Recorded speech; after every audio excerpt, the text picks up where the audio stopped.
I think my biggest realization or aha in the last like 6 to 8 weeks has been like pave your own path. Like we're all in this business, whether you're a realtor or lender or just a person listening to this, whatever you're doing, pave your own way and don't feel like you have to do it in the way that people tell you have to do it. You got into business on your own to do your own thing.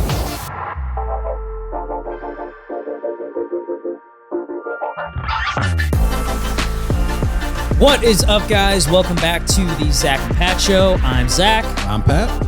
This is the show about manhood, fatherhood, entrepreneurship, and the mentality it takes to be successful at those things.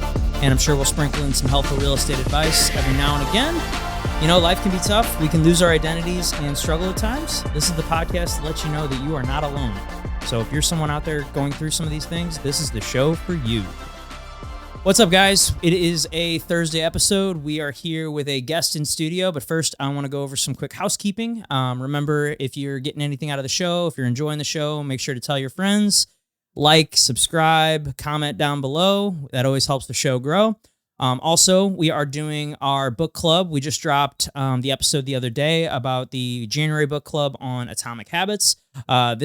So for those of you that don't know, we're reading a book a month together, and then we're going to do a podcast on the book at the end of the month. So this month's book is How to Talk to Anyone, 92 Little Tricks for Big Success in Relationships. So get the book, read it with us. We'll do a podcast on it at the end of the month. Now to introduce our guest, she is a real estate agent, a real estate investor, the president of Keller Williams Young Professionals, a mother of two, and the operator of Top Key Properties, the great and powerful Kat Johnson. Hi, guys. Thanks for joining us. To be here. Yeah, Thanks for having me. I'm so happy to have you here. Yeah. Second female guest we've had. So, Yes. whoop, whoop, whoop. Oh, yeah. Yeah. So, Kat, why don't you tell the listeners a little bit about yourself? You know, where do you come from? What do you do? Tell us, what's the origin story of Kat Johnson? Okay. Well, where to begin? So I guess a little bit pre-real estate. So I am kind of born and raised entrepreneur. My parents are business owners, and what do they do? They owned a banquet center. Sweet. All growing up. So I grew up bussing tables, all the fun things since I was like 10, old Love enough that. to see over the bar. So I got out of high school, didn't know what I wanted to do, went to Merrimack, took a coding class, and had to make a website for my final project. So my final project was a boutique online called Cat's Closet. And it actually inspired me to start that. And so I started a boutique, and then it became a mobile boutique. And so I had a truck, like a food truck, but it was a women's clothing store inside. So I drove that around St. Louis for about 5 years and realized I hit a ceiling financially. And so I was like, okay, I'm at this point where either I need to open a second truck or get a brick and mortar. And I had no debt. I built it ground up, no funds in it. And so I was like, I'm done. I'm just going to sell it. Yeah. So my mom actually was in real estate and for 2 years had been trying to get me to get my license. No, I'm doing my own thing. And then I got married and decided I don't want to work nights and weekends anymore. So I'll get into real estate. To work nights and weekends. Yeah. So sold the truck a couple months after I got married, closed that business down, sold it to a girl in Joplin, and then got into real estate, and history ever since. Oh, wow. Yeah. Look at you. That's awesome. Yeah. Are you from Joplin? No, that's Okay. where I sold the truck to. Gotcha. So it's not Okay. in St. Louis anymore. Gotcha. And what's funny is that girl actually is now a realtor. Really? That's Yeah. funny. So funny how many people Yeah. just get their license, you know? Yeah. I mean, how many people do we know that are, you know, kind of part-time agents that, Right. you know, get their license as, I got the test coming up.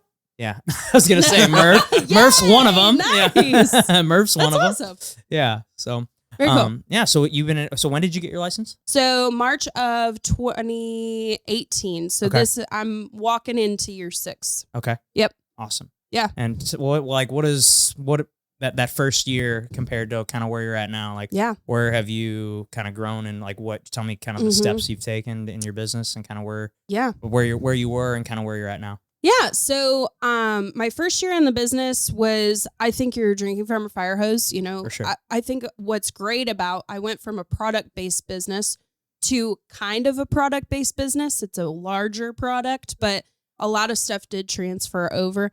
And I had just got married, like I said. So I took that wedding list and that was my database. I did the same thing. So I ran with it. Yeah. Sure. And what's great is because I had just seen all of these people, it was very easy for me and natural to like reach out and say, hey, by the way, here's my business card. Yeah. You know, so my first year, I actually built my business on open houses. So I was 23 when I got licensed. So my people were all in college. Like they don't have any money. So I started my very first closing was in June of that year. And I think I closed like 12-ish transactions that first year, 9 of which were from open houses. That's awesome. Yeah. Very similar start. You know, I got married in July of 2019 and got my license in September of 19. And that was like the first thing that my coach had me do was like, all right, I want you to call through these, 350 people that came to your wedding. Yep. It's like, fuck. You know, like, God, I got to call all my friends and family and be salesy. But like, I ended up getting several deals from that. Cause like my script that I called was like, hey, how are you? Catch up real quick. But then it was like, all right, I got a favor to ask. I just got my real estate license. I'm not sure if you saw, I posted it on social media. Will you keep your eyes and ears open for anybody looking to buy, sell, or invest? Yep. And I ended up getting a couple, I don't even remember how many, but I ended up getting a couple deals from that. Right. And I think it was like some good practice to like just get out there and start making calls. Right. Because like you're so scared when you first start to like just, because you don't really know, you don't really know what you're not super confident in your abilities or like what you're even saying yet. Yeah. I remember my the gal that my very first client, I never told her that she was my first client. She did ask how long I've been in real estate. My answer was a while. And so, it was just like one of those things where it's like, I know what I need to know. And so, yeah. Yes. Did you think it was easier to call these people and ask for possible referrals instead for like, hey, are you looking for a house? Instead of, hey, do you know anyone? Yes. 100%. Because it's like so direct. Well, and I think realistically, like people move 3 to 5 years plus, like, so whenever I'm calling anyone, even now in my business, I'm not expecting them to make a move. It's all about just staying in front of them. Right. Yeah. For who they know. That's the question I use when I'm calling past clients. Who do you know? Right. And I feel like that's what social media kind of does, or at least that's what it does for me too. It's not, I feel like I'm just staying in front of my like clients, past clients. Cause I'm friends with all of my past clients on social media if they have it.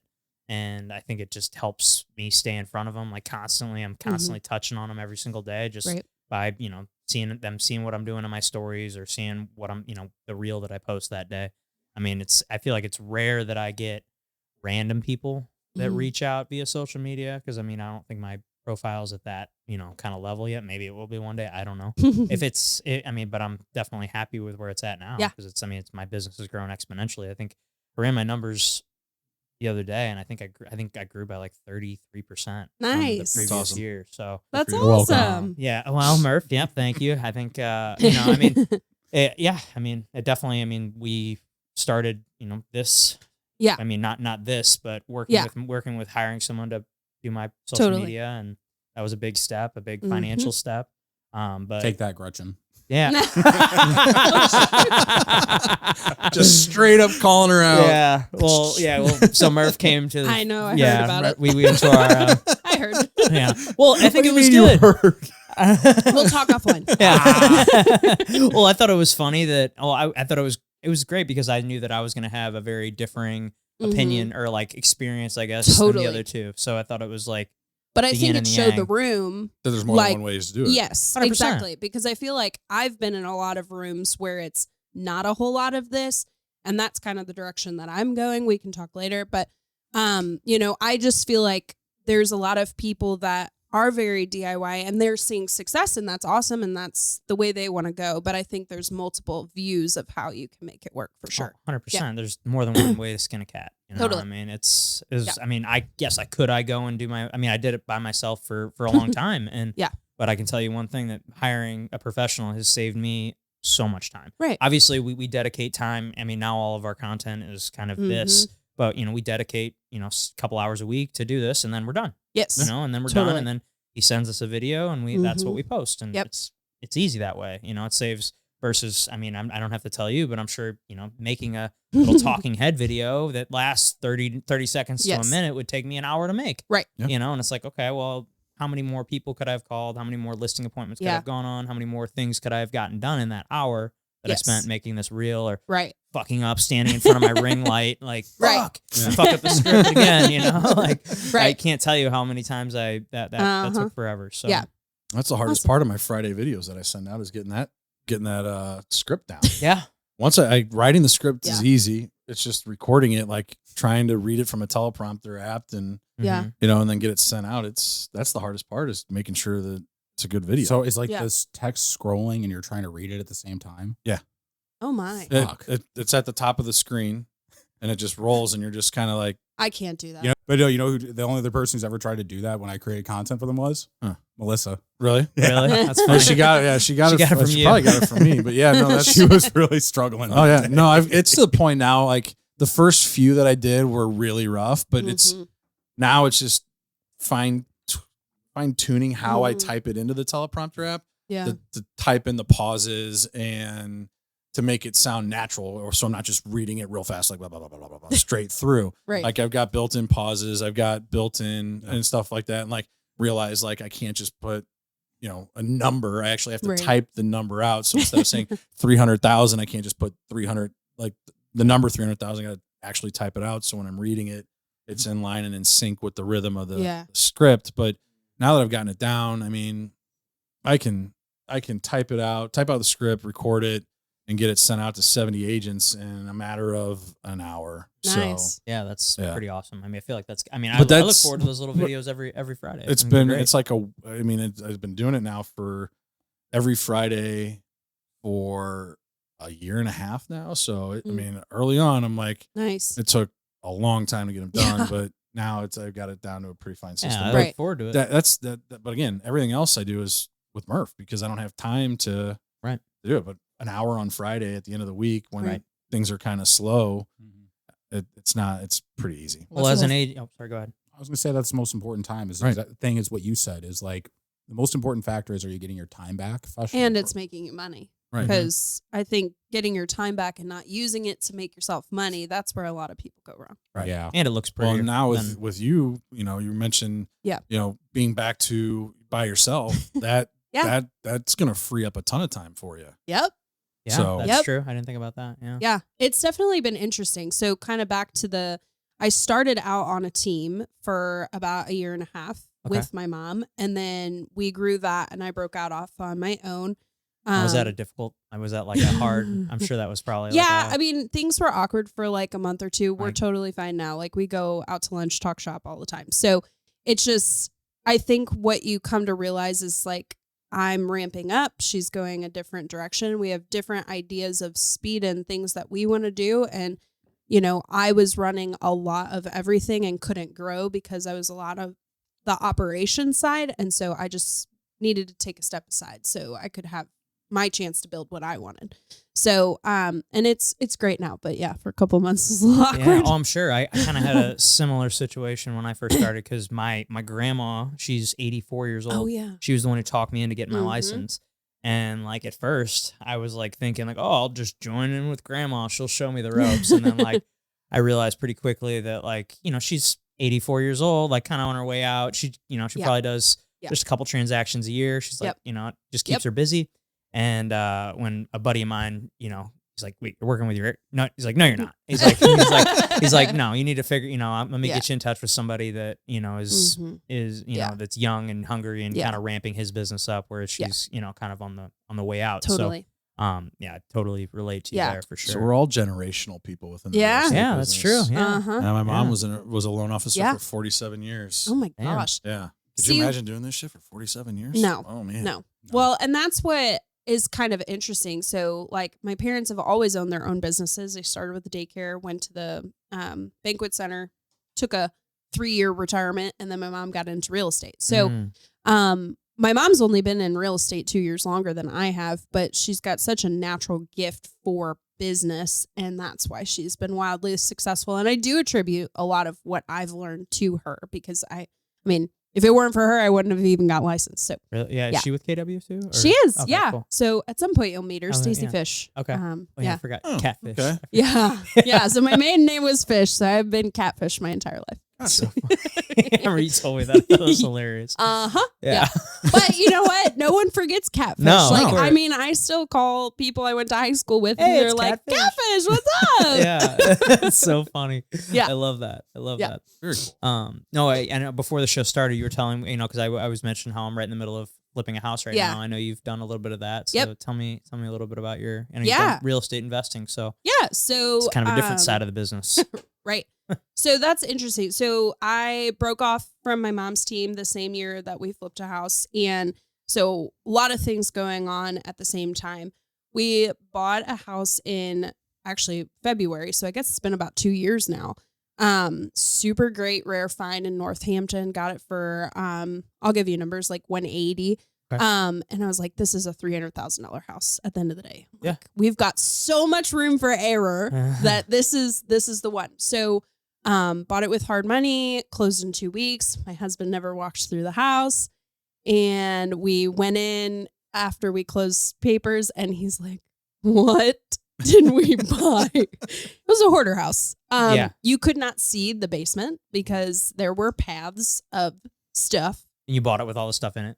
Okay. As is. Yep. Yep. I've The been way there. it was. You just did a video on that, the before and after, right? Because you I guys just sold it. reposted it Yeah. recently. I mean, we sold it a couple of years ago, but it had popped up in Yeah. my feed. So I'm like, oh my gosh, I can't believe it's been this long. So anyway, so we bought in February, and my brain is like, okay, February, I want to have it listed by June. Like, Okay. it seems super Realistic, realistic. All we were doing basically was kitchen gut, bathroom gut, floor paint. Like, it wasn't horrible. Plumbing, electric needs to be updated. We had 3 contractors quit over the course of all of that. I found out, surprise, I got pregnant. And so we had a flip house baby during this process. And so, moral of the story, the house sat being not worked on more than it was being worked on. And we actually listed it in September, and Okay. it closed in October, and I had a baby the next week. Holy shit. Literally 9 months pregnant, slinging mulch in the backyard, getting it ready to go, Oh planting my sod. Like, yeah. Damn. So Superwoman over here. Yeah. yeah, it was, I would not recommend. But what I learned through that is, like, one, contractors will make or break anything 100%. because we basically broke even. We made a little bit, but like after we ended up paying for things multiple times, I mean, it was a nightmare. The learning It experience. was a learning experience, and we didn't lose money on it. And I think that's, we had so much room for error, which is why we bought it. But now I think if and when we do it again, which I'd like to, we have the right people. We found our amazing contractor that we still work with today. And so now that we've got the right people lined up, I think that we could do it again and be totally fine. So for sure, the contractor is the key piece, Yeah. especially.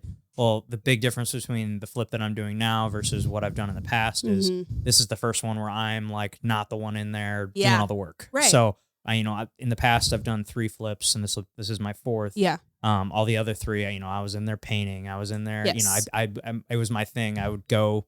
I'd go over there late at night. Yes. And like work till like 2 or 3 in the morning, Right. and then come home just because like that was the only time that like I wasn't Yes. being called and Uh-huh. wasn't being bothered, and it was just like I'd throw headphones in and just Yep. paint or do whatever I needed to do. Yeah. But this time we're actually, I got a great contractor. I went over the other day. He's got Mhm. like 3 or 4 guys in there. They're all It's doing amazing. different stuff, and I'm like, oh, this is the dream. Well, you know? and see, you get it done so much faster that way. And so we had kind of decided we were going to piecemeal it a little bit. With our first contractor, he was going to do the majority, but we took on the demo. We took on like certain pieces of it, but then he quit within 2 weeks. And we're like, yeah, okay. So we found the next one, and then he was doing horrible work and then wouldn't Been even there. come back to fix it. And I'm like, okay, get out of here.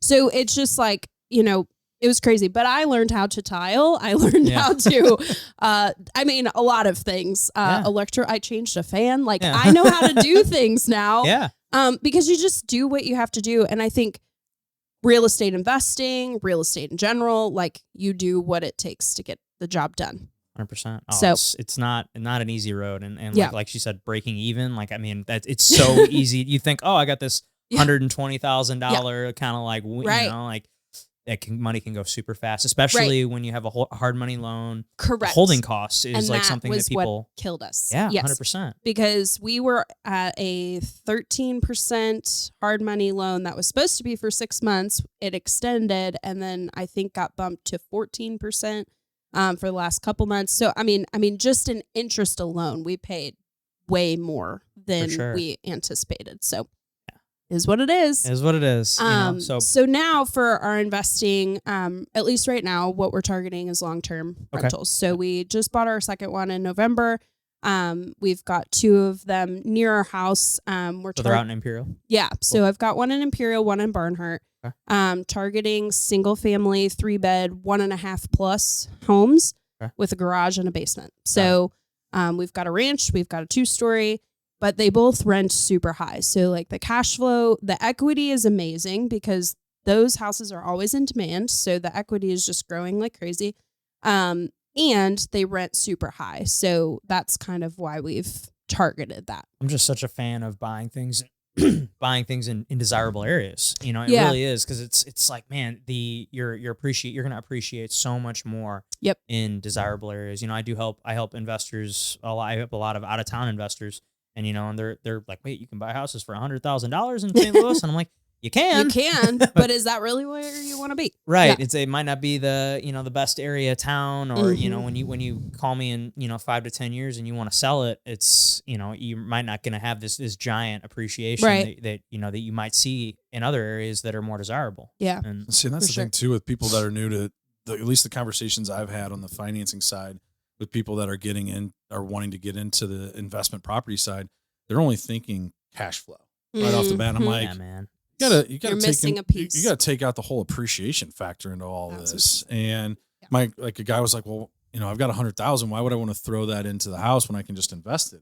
I'm like, well, first off, the property that you are asking me about, if you put $100,000 into this is what your monthly payment's going to be. This is what it's showing the rent's going to be for that area. So not only are you getting a monthly dividend, you are also getting and right now in St. Louis, you're looking at 7 or 8% appreciation is what we've been seeing the last couple of years, even in a down market. Correct. People are saying, and I'm like, once rates drop, that's only going to go up. Right. So where else are you going to put $100,000, get, this much in a dividend monthly plus 7 to 10%, 7% return? And he's like, never thought about it that way. I'm like, that's why you talk to a real estate agent or a loan officer that's thinking about these things, because that's what we do. Yeah, because in my opinion, the true money is made in appreciation and debt pay down. Like that extra, depending on who you're talking to, but that extra couple $100 that you're making on cash flow a month, is that, is an extra $200 or $300 a month going to change your life? No. Right. I mean, it probably, if you're in that sort of financial position, then you probably shouldn't be investing in real estate in general. But it's the debt pay down and the appreciation over time. Long-term holding is how you build that wealth. Yeah. And I think for us, like our first one was such a good buy. Like we bought it for like $197. So the mortgage on it is like basically $1,000 flat. We rent it for $1,950. So we have amazing cash flow. That's beautiful. And then right now I know I could sell that house for at least $230, at least all day. If not a little bit more than that. So, I think finding your niche and finding your, like, what makes sense for you, because I think my husband and I have talked about, like, we would love to buy in Kirkwood or we'd love to buy in Oakville, but realistically, we're going to be paying a premium for those houses. Yes, they'll appreciate, but we're going to have to wait a year or two for the appreciation to catch up for what we're going to pay for it. Right. And so for us, I feel like in our area, yes, they go over asking, and we've paid over asking on both of the ones that we've bought, but the appreciation is going so quickly that it just makes sense. Right. So, totally agree. Long term, that little extra investment you're going to make on the front end is just going to sit there and pay you back endless amounts on the back end. It's the potential of it. Yes. It's not what you see at face value. Right. And so, Go ahead. Okay, sorry. So what we've talked about is, like, once we know that with the cash flow, our other one cash flows, I think, 475. So getting the above 300,000 or 300 a month threshold, once we have 5, those houses will pay for the next down payment on the next house. So it's just like it's a snowball effect. 100%. Cumulative. And I was going to say too is like as you're paying these other mortgages off, that also opens you up to the ability to take out a home equity line of credit to purchase future properties in just straight cash if you wanted to. Right. Now I'm always under the impression that you should put as little down as possible. Yep. Because let's talk about return on investment. You know, absolutely. Return on you're going to get the same appreciation whether you put 5% or 20% down. Which one's going to get you out now? Investment properties, obviously, you got to put a minimum of 15 to 20% down. But what's going to get you the best return on your investment? So, there's so many ways and avenues that you can go on the number side with investment properties to get into it and get started.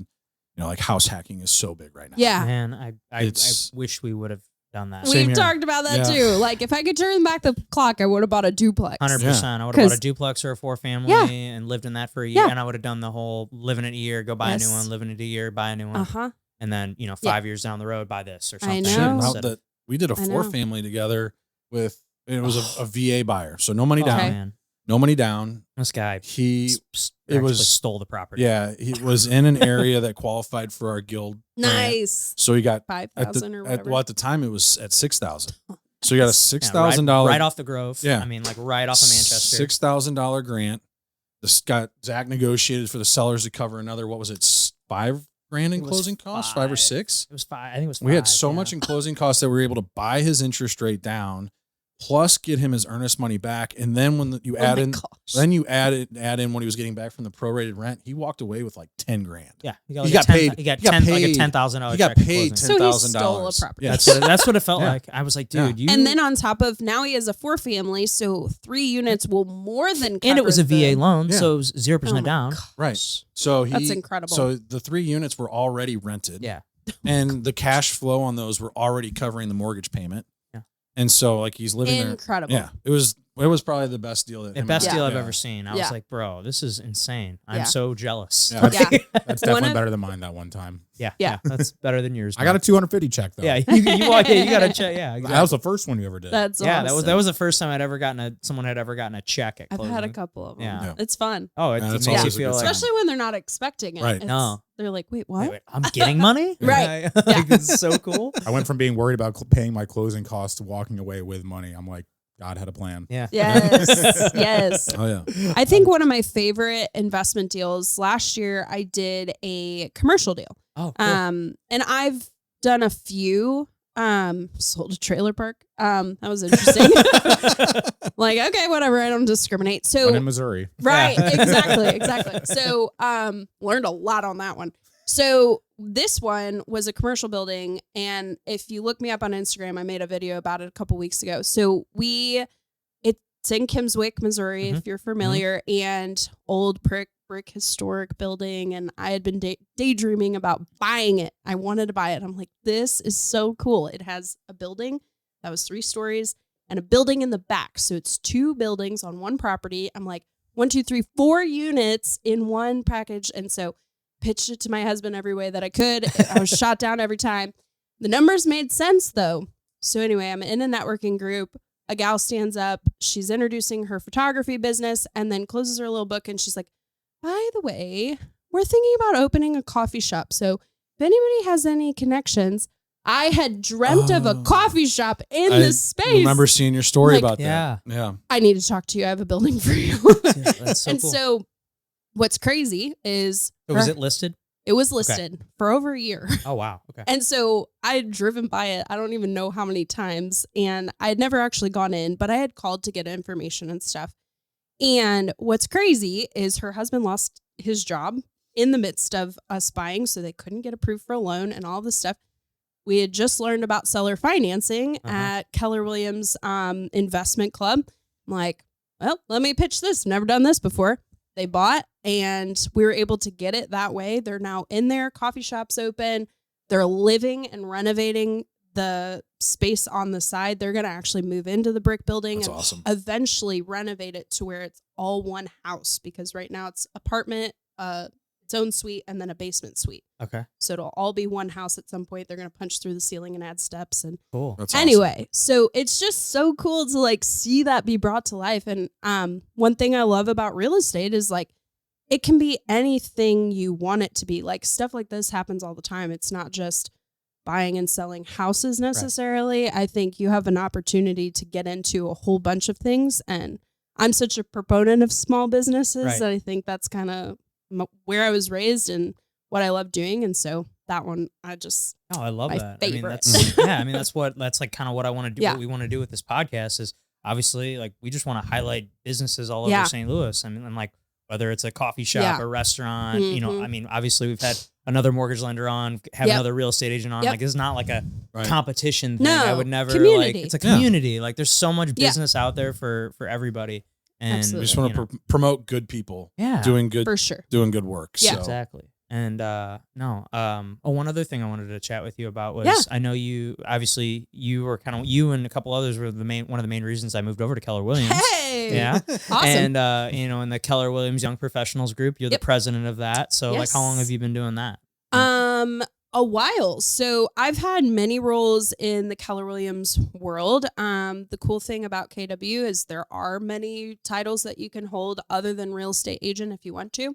So I coached for a year, new agents, and that led me into young professionals. So I stepped out of the coaching role, joined them. Actually, I take that back. I've been a member for a long time, but as far as like on the leadership, I think since 2019 or 2020, I can't quite remember. I think 19. And I held many different roles, but I've been president of our chapter for about a year and a half now. Okay. Cool thing is, like, the leadership group that I was a part of pre-COVID, we won chapter of the year nationally twice. That's awesome. Super cool. Yeah, very cool. Got big shoes to fill. But I feel like it's exactly what we just talked about. Like, what I love about it is we're creating a community.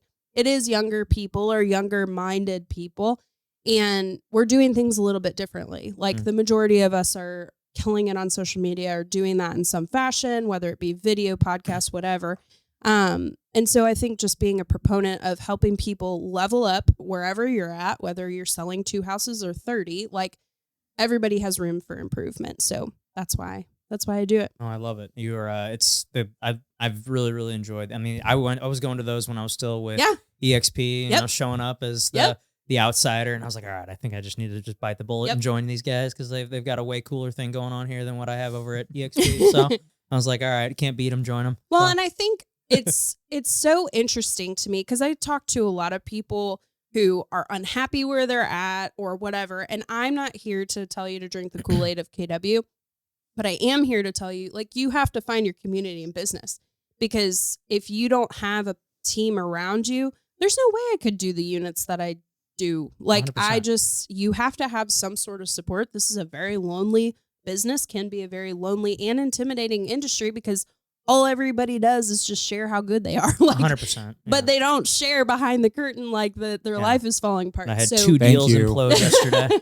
Yeah. So it's like, you need to find your group that's actually willing to share, like, hey, it's chaos over here. I can't, like, I'm drowning. Can someone help me? Like, right. 100%. And be real about it. And I've found that in KWYP, and that's really what has taken my business to where it is today. Well, yeah, I mean, like little things like yesterday in that group chat, Yeah, like, oh, exactly. Hey, I need, this house smells like cat piss. I need a carpet cleaner. Do ozonators work? Well, apparently those work for smoke smell too. And I wish I would have known that. Because I have this listing in South County. I sent you the name of that one person. I know, and I didn't. I wish I would have. It was like too late. I called him, and he couldn't get there in time because we were already going on the market this weekend. Restoration companies can handle cat piss and all that stuff. So I got this house that is currently. I mean, we're under contract, supposedly getting an inspection notice today, and I've heard it's not going to be good. But so the agent gave me the nice little warning text this morning, like, heads up, I'm sending a rough one over. I'm like, fuck. Great. But yeah, this guy, he turned, actually, this was a house that I flipped. This was the last house I flipped. I sold it to this guy And now he's moving back. No way. So you're keeping like, wow. Yeah, That's got to make money on it twice, which is cool. That's awesome. Yeah, so we were gonna, me and my business partner, we flipped it, and then one of his coworkers was looking to buy it at the time, and he came through. He's like, "Yeah, I'd love to buy it," and we told him the price, and because we were like, "All right, we were gonna list it here." Yeah. At the time, this was April of 21, so it's fucking wild. You know? Yeah. And so we're like, "Well, I know we could probably get around this." Yeah. We ended up selling it to him for $219. Okay. And anyway, he turned one of the rooms of the house into a cigar lounge. Oh. So did it at least have ventilation? Oh no. Okay. Nope. So the whole house, too. whole house smells. Like I mean, cigars, I love the guy, but it just definitely, it did hurt the house for sure. Totally. I mean, we had on the weekend, I think we had 26 or 27 showings. Of those 27 showings, let's just say it was, I think 16 of the people responded to the feedback. Yeah. Of those, I think I had like 9 or 10 people say the smoke smell was killed it for him. Yeah. See, that's the thing is like, it looks so fucking cool in pictures. Oh, it does. It looks like a badass house. I'm like, damn, that'd be an awesome house. I feel like if you do it right, when you like put like the ventilation Right, in, I'm sure or it would've something, been- but he didn't do that. Well, It you just- also have to seal the room up pretty good Right. too, because I mean, I'm not like a huge cigar smoker, but I mean, I'll have one like once or twice a year, maybe. But it's like, it's just, I think he was a pretty regular, smoker, and it. There are better things you could smoke on the regular. Let's be honest. Let's be honest. But yeah, it definitely hurt the house. I mean, it's definitely one thing if you want to devalue your house significantly. Because I mean, like I had so many people. I mean, I thought with the you had amount a of lot of showings, eyes, a lot of eyes, and not a lot of offers. We only ended up getting one offer, and so definitely hurt. But it is what it is. That's how my parents' house was. Both my parents were smokers, and they smoked in the house. Yep. And they're like, it doesn't smell like smoke. That's And what I'm he like, told yes, me. it does. I'm like, Yes, it does. every they lost out on so many offers because like you said, it just every feedback. Yep. Great, but it smelled like an ashtray. Yeah, And that's so what he told me, man. He was like, "Oh, it doesn't smell in here." I'm like, "Bro, I'm going to be honest with you. It does." Yeah. And it's- You're desensitized to it when you sit there and you swim in it for years. Right. Well, and all your shit smells like it, so you're used to it. My house definitely smells like weed, even if I don't think it does. Just that and chili and breakfast food. Yeah. Oh, It smells like God. bacon and weed at Murph's house. Am I The wrong? joy of being a single guy. I was gonna say, sounds inviting. I was gonna say. Those are like all my favorite things. Don't twist my arm. I was already going to come over. Yeah, it sounds like a good time. Oh my gosh. Actually, Kat, I did have a question for you. Yeah. So I was checking out your social media. And Awesome. I mean, as I work in the industry, it's something that I pay extra special attention to because it's marketing. Okay. And the word that came to mind when I was perusing what you do on IG was tasteful. It was very tasteful. Thank you. When you approach posting to your social media platforms, what is your mindset going into that? Because I feel like it's going to be a really interesting answer. Cool. This is a great question. Something that I've been focusing on is I feel like, and we mentioned Gretchen earlier, she has an amazing niche. Like she's niched down. She knows who she's talking to and all that. And I feel like when I get on social media, a lot of times I'm like, I don't know who I'm talking to, so I'm just going to post something because I have to post something. I've been trying to get better about niching myself.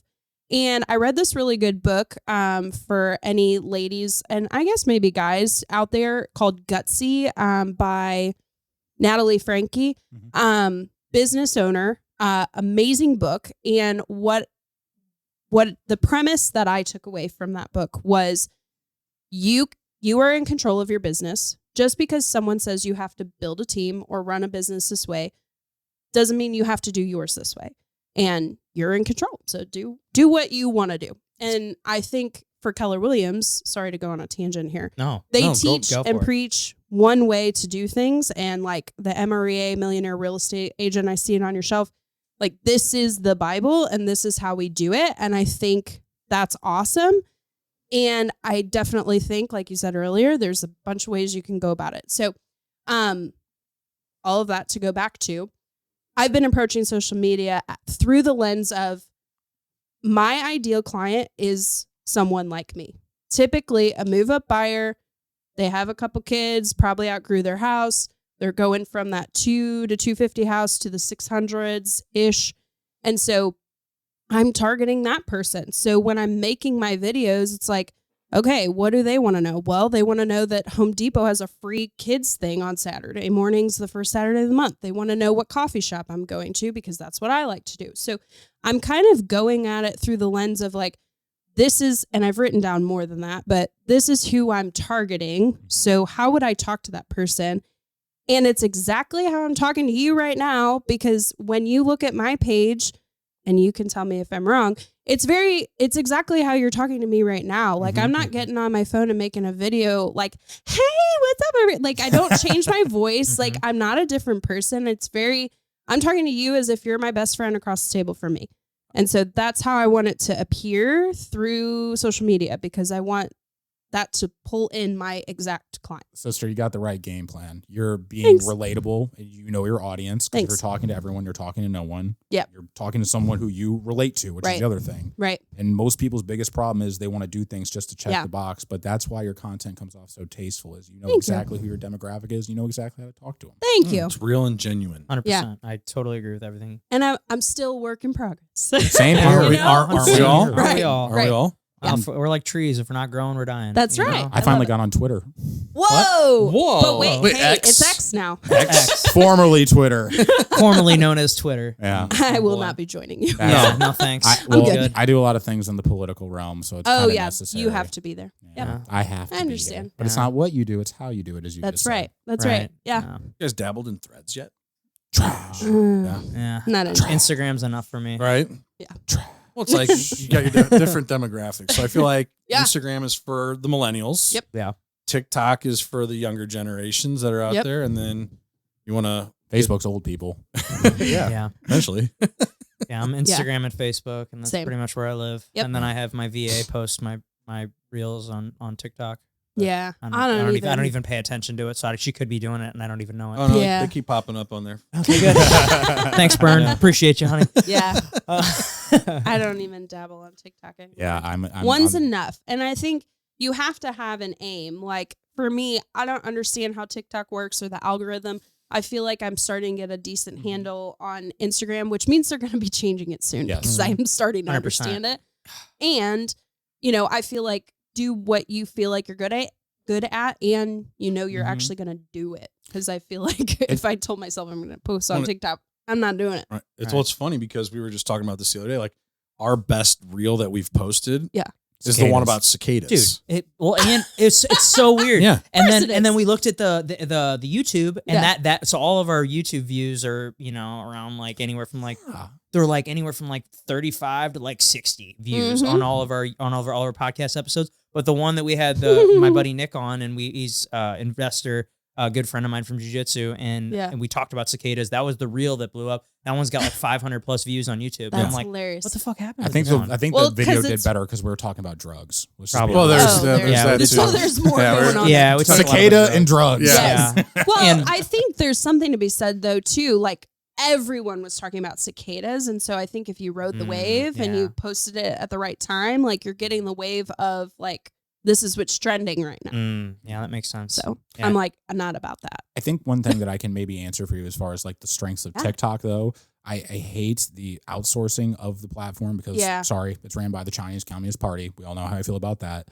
But the big strength of TikTok, though, is that it has an open algorithm. Yeah. So it really allows you to create your lane. If I wanted to Interesting. take my specific style and put it on TikTok, I would be doing a lot better. But Interesting. when I look at the main demographic of people here domestically who use it, I'm just like, Do I really want to be talking to these people? no. Yeah. The problem with Instagram is that it's a closed algorithm, and you do anything. You that have to play their game. Yes. And drives me crazy, man. it does drive me crazy. But the thing is that the positive side of it is you throw enough shit at the wall, eventually something will stick. For sure. The big side of things like Twitter and Facebook, Twitter is the public square. It's largely written, but you can share just about anything. Yep. Facebook is written in personal relationships. Yep. That's why having a Facebook group is still a really good idea. Yeah. If you don't have one, should. find some place to put your people. Yep. Facebook groups, great option. And I do have one. I think it's all about, to me, I mean, Instagram is something like I actually enjoy doing. And like me personally, I'm going to use it for business or not. Outside of that, I think just keeping an eye on like, is this actually a profitable activity? Am I actually getting it? business out of this. And I like to pretend I'm doing business on Yeah. Instagram a lot when I know I'm just messing around. right. You know? And so I think I'm now at the point where I am seeing that. I mean, for the last 2 years, like I have tracked it. Like I went from 15% to last year was 20% of my business has come from social media. So I think, it's just being more purposeful and like getting to the people that I want rather than I feel like last year, all of my transactions were death, divorce, commercial, weird, like just odd stuff. And 2022 was all the move up buyers. Like they were happy. They're excited. I'm like, I need more of that. Yeah, for sure. I'm gonna target these people. Yeah, I've done some. At least the last 2 months, I did these 2 deals with my buddy Nick, who we had on last episode or last time we had a guest on, and they're called like whole tail deals. But basically, we bought them and bought a hoarder house like you bought, but we just basically cleared it out and then sold it. Oh, and, nice. Just cleared all the stuff out, ready for a flipper, and we took just sold it for more than what we bought it for, and I'm excited to see what Brian does to that. Yeah, and then Pat was, and one of them I double ended, and I had we kind of had a flat fee that I was going to make anyway, so it worked out great. That's awesome. But yeah, he bought a duplex over in Bevo. It's gonna be really nice. I think when it's all cool. done, double lot, big detached garage. Yep. It's freaking sweet. Do you guys hear of anything in Jefferson County that no one wants? Coming at you, sister. Yeah. There's not a ton of investors. Like I have a few investor clients that will go that direction. But what I've realized, even through networking, like a lot of people pass on Jeffco, and there is a lot of opportunity. 100%. I really like Jeffco. I mean, especially like if we look at where Arnold, like at least when I was growing up, I grew up in Oakville. We grew up close to each other, and I just remember like thinking Arnold was like, like kind of raggedy. Yeah, raggedy. And I think it was at. And I but think parts Oakville, are. we were Hoosiers. 100%. Yeah. Not compared to Melville. Yeah. We all were. Melville in the house. So were you a Panther? I went to St. Joe. But I lived in Melville. Yeah, she grew up in this neighborhood, actually. Yeah. Right? LeMay Valley. I grew up off Butler Hill in Girth. Okay. But yeah, right over here. But that was, I had a buddy over there. That was Oakville. Those people went to Oakville. So off Girth, I was on the line. So Gotcha. up at the top is Melville, at the bottom's Oakville. Really? Yeah, there's a line right in the middle somewhere. Yeah, we're Melville. I'm Melville. Yeah, you're here, Melville but over here. I was Oakville. Yeah. I mean, I grew up in Oakville, though. My parents live off Telegraph. Yeah. So I think, it's interesting because I think in Jefferson County, things have changed so much. And I think price has done that. 100%. Like people who wanted, like I've had several clients, they want to be here, like South County to like Tesson, that kind of area, but they can't afford it. It's like a $500,000 to $600,000 house, but you go into Arnold and you get the same house for $450,000, and it's like or $300,000, right? It just depends on exactly where you land. But once people realize, okay, I can get a little bit more for my money down here, and it's literally 5 minutes and over a bridge. Like, come on, it's not that far.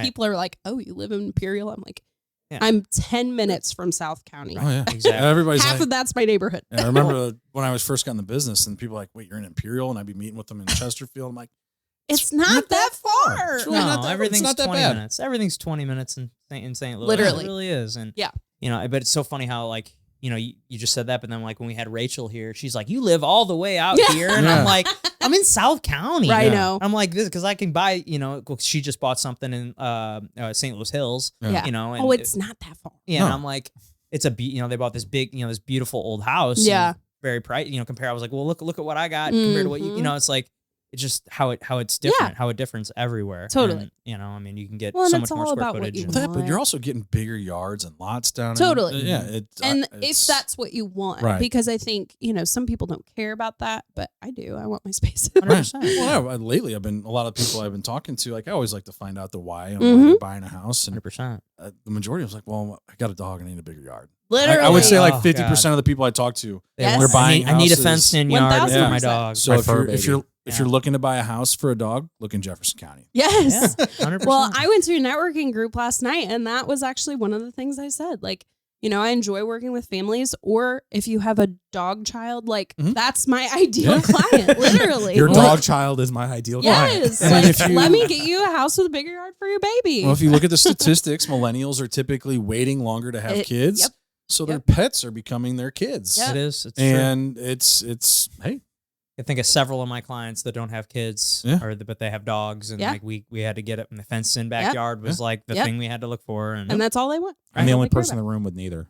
So. Hey, there you go. Enjoy your freedom. Right. I was gonna say we keep hearing mine bark downstairs and bother us. So I'll be in Miami next month with zero worries for this reason. There you go. Well, I'm in Disney World with kids. Right. yeah, We do not Florida the same, my guy. No, we do not.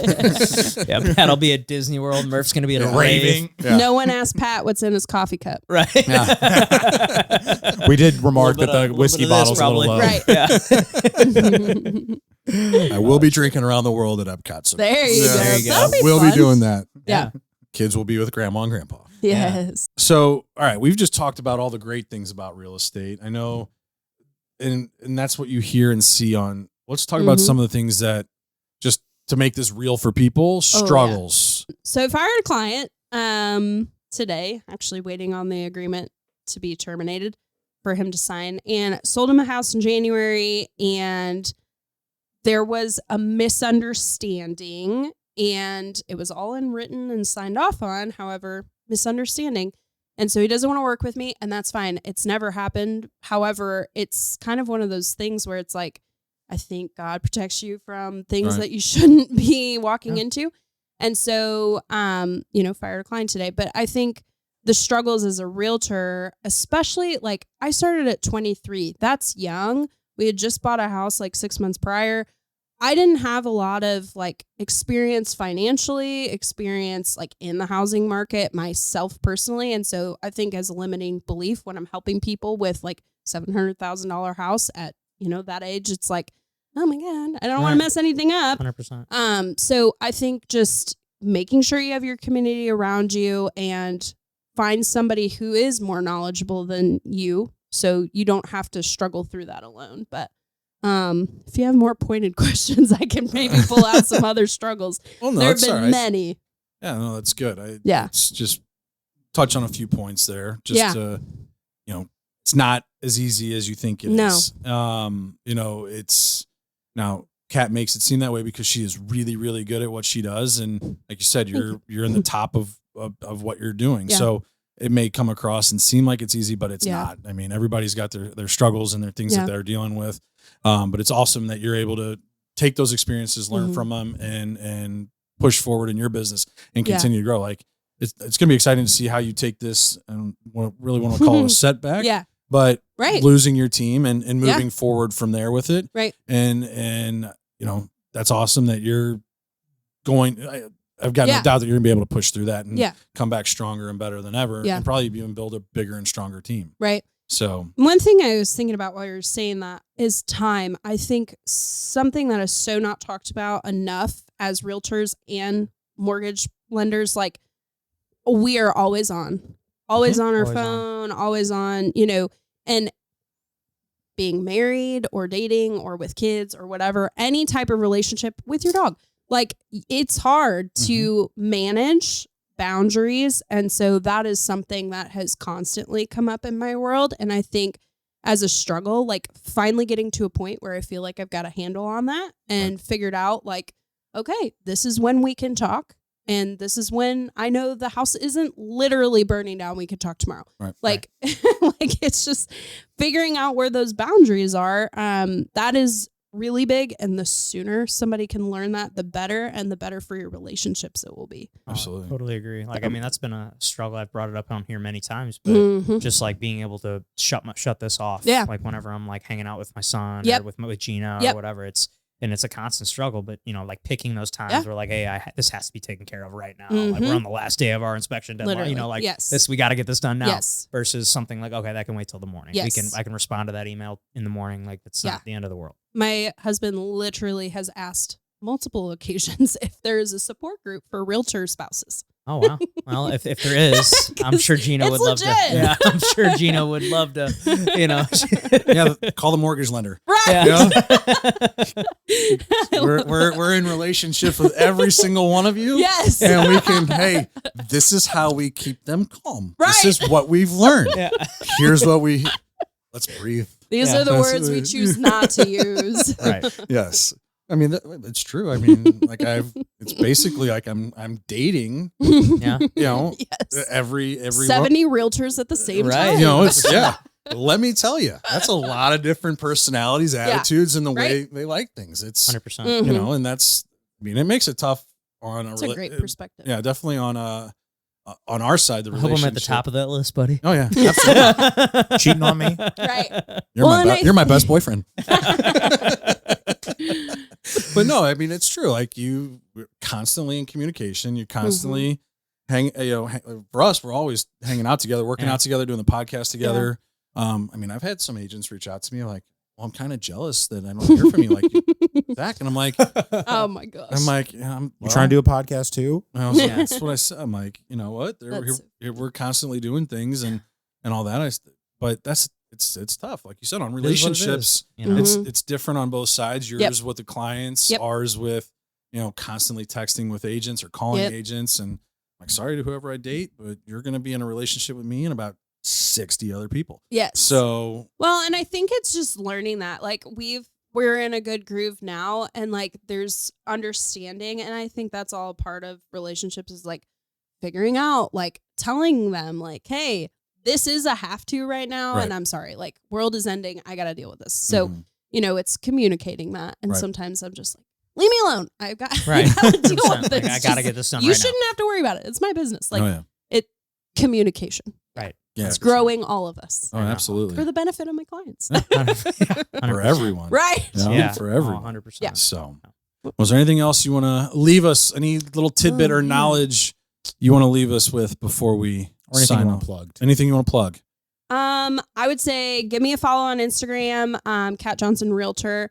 And that's really the only thing I want to plug. But as far as like leaving you with something, I think my biggest realization or aha in the last like 6 to 8 weeks has been like pave your own path. Like we're all in this business, whether you're a realtor or lender or just a person listening to this, whatever you're doing, pave your own way and don't feel like you have to do it in the way that people tell you have to do it. You got into business on your own to do your own thing. So do it. Love that. Perfect. All right, guys. Well, that'll conclude the episode. Remember, buy the book, How to Talk to Anyone, 92 Little Tricks for Big Success in Relationships. Tell a friend about the show, like, and subscribe. We will see you guys on Monday.